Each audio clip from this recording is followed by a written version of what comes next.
You have to remember 3 things. So number 1, goal. You need to set your goal.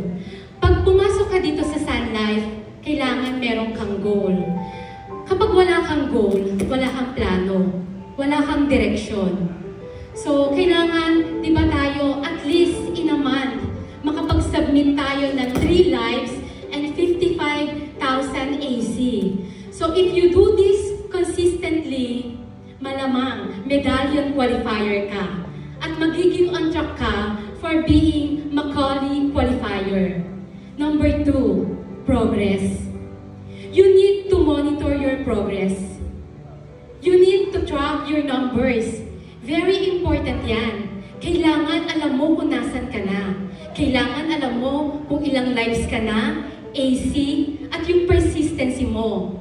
So by the help of our associate or secretary, malaking tulong sila para sa atin.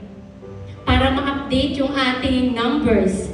So yan. Number 3, activity. Activity. Activity. So ito yung paulit-ulit na nire-remind sa atin ng mga managers natin. Regularly, kailangan meron tayong activity.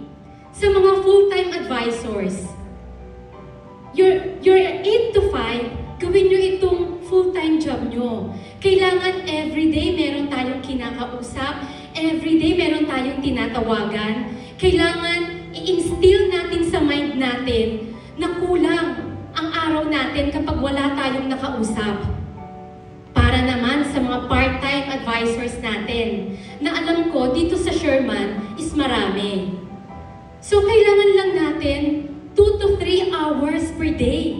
Devote your time para sa Sun Life business nyo. Pwede nyo itong isingit sa morning, sa lunchtime, or sa dinner. Sabi nga ni Chinky Tan, what you do from 9 to 5 will provide your needs. Ito yung tutulong sa atin para sa pambayad ng mga bills natin. Pambayad ng Meralco, ng kuryente, ng tuition fee ng anak natin. And what you do from 5 to 9 p.m., ito naman yung tutupad para sa mga pangarap natin. Dito natin matutupad na makabili tayo ng bahay, dream house natin, dream car natin, at makapag-travel tayo. So, to sum it up, kailangan lang nating tandaan, goals, yung progress, and your activity. Thank you. So, goals. Thank you, UM. Progress. So much passion, no? Ano daw ang sabi? Goals, progress, Oh. activity, Ayun. activity, activity. Very good.